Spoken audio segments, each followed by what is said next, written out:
कक्षा 11वीं विषय भौतिक शास्त्र, अध्याय का नाम ठोसों के यांत्रिक गुण के 2 अंकों के प्रश्नों के उत्तर को आज समझते हैं। इसमें पहला प्रश्न है, निम्न को परिभाषित करिए। प्रत्यास्थ उत्तर प्रभाव, प्रत्यास्थता की श्रांति या थकान और क्रीप। तो चलिए सबसे पहले ए नंबर का देखते हैं। तो किसी प्रत्यास्थ वस्तु से विरूपक बल हटाने पर मूल अवस्था में आने में लगा समय प्रत्यास्थ उत्तर प्रभाव कहलाता है। अर्थात प्रत्यास्थता का गुण वापस लाने में जितना समय लगता है उसे ही प्रत्यास्थ उत्तर प्रभाव कहते हैं। अब बी नंबर का, प्रत्यास्थता की श्रांति या थकान किसे कहते हैं?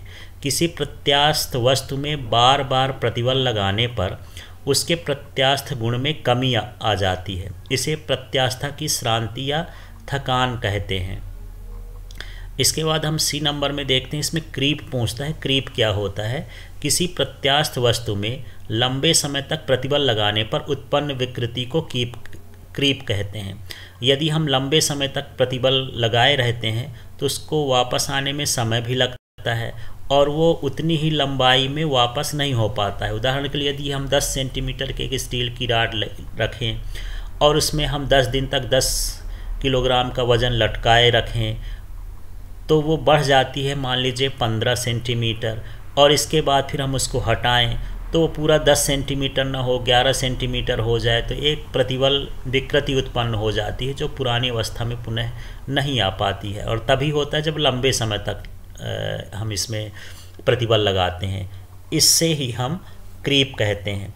दूसरा है, क्रेन में चैन जंजीर को बदल बदल कर क्यों उपयोग किया जाता है? तो क्रेन के चैन जंजीर में बार बार प्रतिबल लगाने पर उसके प्रत्यास्थता के गुण में कमी आ जाती है और इसमें स्थायी विरूपण हो जाता है। इससे बचने के लिए चैन की जंजीर को बदल बदल कर उपयोग किया जाता है। इसके बाद करते हैं तीसरे नंबर के क्वेश्चन में, प्रत्यास्थता के अनुप्रयोग लिखिए। तो प्रत्यास्थता का क्या क्या उपयोग करते हैं उसको समझते हैं। मशीनी उपकरण बनाने में, क्रेन की रस्सी बनाने में, पुलों के निर्माण में, आई आकार के गर्डर बनाने में। एक खोखला शाफ्ट ठोस शाफ्ट की तुलना में मजबूत होता है, इस ऐसी संरचना बनाने में। कंपन शोषक के रूप में बिल्डिंग, पुल, ऑटोमोबाइल आदि के निर्माण में इसका उपयोग किया जाता है। सभी यांत्रिकी डिज़ाइन बनाने में भी हम प्रत्यास्थता के गुणों का उपयोग करते हैं। अब अगला क्वेश्चन चौथे नंबर में देखते हैं क्या है। प्रत्यास्थ एवं सुघट्ट पदार्थ में अंतर लिखिए। तो प्रत्यास्थ अंग्रेजी में इलास्टिक बॉडीज़ है, सुघट्ट या इसी को हम क्या बोलते हैं, प्लास्टिक बॉडीज़। अब इसमें अंतर क्या है? ये वस्तुएं विरूपक बल हटाने में पुनः प्रारंभिक अवस्था में आ जाती हैं, इन्हें प्रत्यास्थ वस्तुएं कहते हैं। और जो वस्तुएं विरूपक बल हटाने में पुनः प्रारंभिक अवस्था में नहीं आ पाती उन्हें प्लास्टिक वस्तु कहते हैं। इनमें जो विरूपण होता है वो अस्थायी होता है, इनमें स्थायी विरूपण होता है। उदाहरण के लिए जितनी धातुएं होती हैं, क्वार्ट्ज है, ये सभी प्रत्यास्थ होती हैं। मोम, मिट्टी, ये सभी अप्रत्यास्थ वस्तुएं हैं, प्लास्टिक वस्तुएं हैं या सुघट्ट वस्तुएं हैं। अब अगला क्वेश्चन देखते हैं। किसी तार में अनुदैर्ध्य विकृति की गणना कीजिए या किसी तार के यंग गुणांक का सूत्र ज्ञात कीजिए। तो हम इस चित्र को देखते हैं। इसमें एक ये रिफरेंस वायर है, अर्थात एक मानक तार है, और एक एक्सपेरिमेंटल वायर है, प्रायोगिक तार है, जिसमें हमें अनुदैर्ध्य विकृति को ज्ञात करना है। तो ये रिफरेंस तार में एक वर्नियर स्केल लगी होती है और यहाँ पर ये पेन रखने के लिए, वजन रखने के लिए यहाँ पर पेन लगा होता है भार को लटकाने के लिए। तो अब इसमें देखते हैं क्या करना है। सबसे पहले समान लंबाई एवं समान परिच्छेद अर्थात समान मोटाई की मानक तार और प्रायोगिक तार को दृढ़ आधार से अगल बगल लटका देते हैं। दृढ़ आधार मतलब ये ऊपर का सपोर्ट अच्छा हो।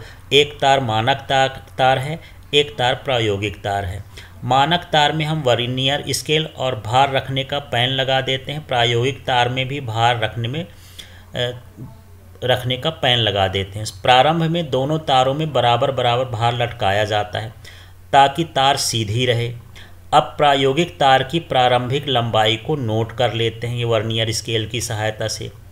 प्रायोगिक तार में और अधिक भार लटकाकर लंबाई में वृद्धि को स्केल से रीडिंग लेकर ज्ञात करते हैं। अब इसमें भार का मान बढ़ाते जाते हैं और देखते हैं कि ये इसकी लंबाई कितनी बढ़ती है। और ये सूत्र होता है यंग गुणांक का, y बराबर mgl/πr² डेल्टा एल। इस सूत्र की सहायता से इसका यंग गुणांक ज्ञात कर लेते हैं।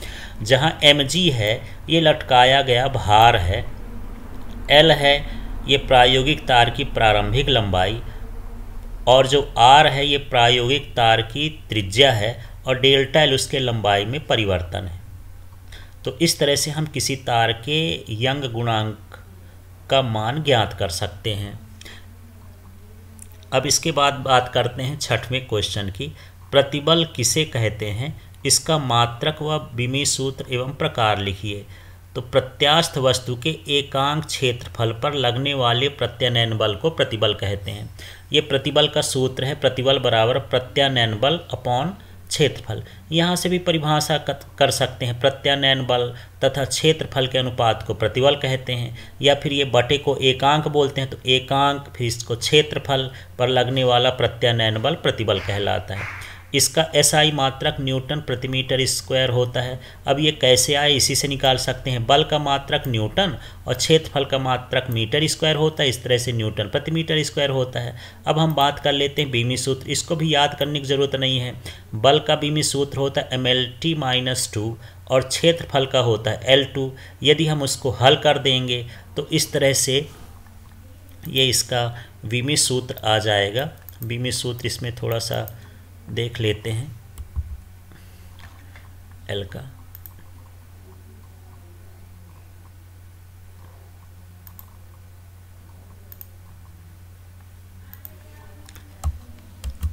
L नीचे रहेगा, 2 में रहेगा, यहाँ L-1 आएगा। इस तरह की यह विमीय सूत्र रहेगा। यह कैसी राशि होती, अदिश राशि होती।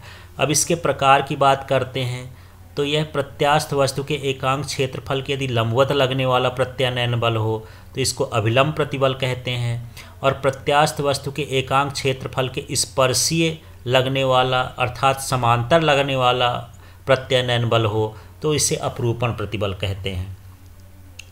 अब आते हैं हम 7 नंबर के क्वेश्चन में। एक तार की लंबाई काटकर आधी कर दी जाती है तो दिए गए भार के अंतर्गत लंबाई में वृद्धि पर क्या प्रभाव रहेगा। तो चलिए हम यहाँ इसको कैसे हल करेंगे। हम जानते हैं यंग प्रत्यास्था गुणांक, ये सूत्र होता है mgl/πr² डेल्टा एल। अब यहाँ पर हम इस डेल्टा एल का पक्षांतर कर लिए हैं और y का पक्षांतर यहाँ कर दिए हैं। तो यहाँ पर ये जो लंबाई में परिवर्तन है और प्रारंभिक लंबाई है तो इसके समानुपाती होती है। तो यदि हम लंबाई को आधा कर देंगे तो उसके लंबाई के वृद्धि में भी आधी हो जाएगी, क्योंकि लंबाई और लंबाई में परिवर्तन आधा होता है। इस सूत्र के हिसाब से हम कह सकते हैं। अब हम 8वें नंबर के क्वेश्चन में पहुंचते हैं और इसको देखते हैं। विकृति किसे कहते हैं, इसके प्रकारों का वर्णन कीजिए। तो प्रतिबल के कारण वस्तु की विमा में परिवर्तन तथा मूल विमा के अनुपात को विकृति कहते हैं। यहाँ ये सूत्र भी लिखा है, इसको याद कर लेंगे तो परिभाषा अपने आप हो जाएगी। विकृति बराबर विमा में परिवर्तन बटे मूल विमा, और ये विकृति के प्रकार हैं अनुदैर्ध्य विकृति। तो सीधा सीधा इस सूत्र में ही यहाँ विमा लिखा है तो लंबाई लिख देंगे, और यहाँ प्रारंभिक लंबाई या मूल लंबाई लिख देंगे। तो सीधे सीधे अभिलंब प्रतिबल के कारण वस्तु की लंबाई में परिवर्तन तथा मूल लंबाई के अनुपात को अनुदैर्ध्य विकृति कहते हैं, और इसका सूत्र डेल्टा L/L। इसी तरह से आयतन विकृति अभिलंब प्रतिबल के कारण वस्तु के आयतन में परिवर्तन तथा मूल आयतन के अनुपात को आयतन विकृति कहते हैं। अपरूपण विकृति अपरूपण प्रतिबल के कारण वस्तु के फलकों के बीच कोणीय विस्थापन को अपरूपण विकृति कहते हैं। यदि हम किसी माचिस के डिब्बी को ही ऐसे समांतर या स्पर्शी दबाएं तो उसकी फलक थोड़ी तिरछी हो जाती, उनके बीच का जो कोण होता है उसे ही हम अपरूपण प्रतिबल कहते हैं। तो इस तरह से विमा में परिवर्तन मूल विमा, एक बार लंबाई बटे लंबाई लिख देना है, एक बार आयतन बटे आयतन लिख देना है, एक बार जो है फलकों में परिवर्तन लिख देना है। धन्यवाद।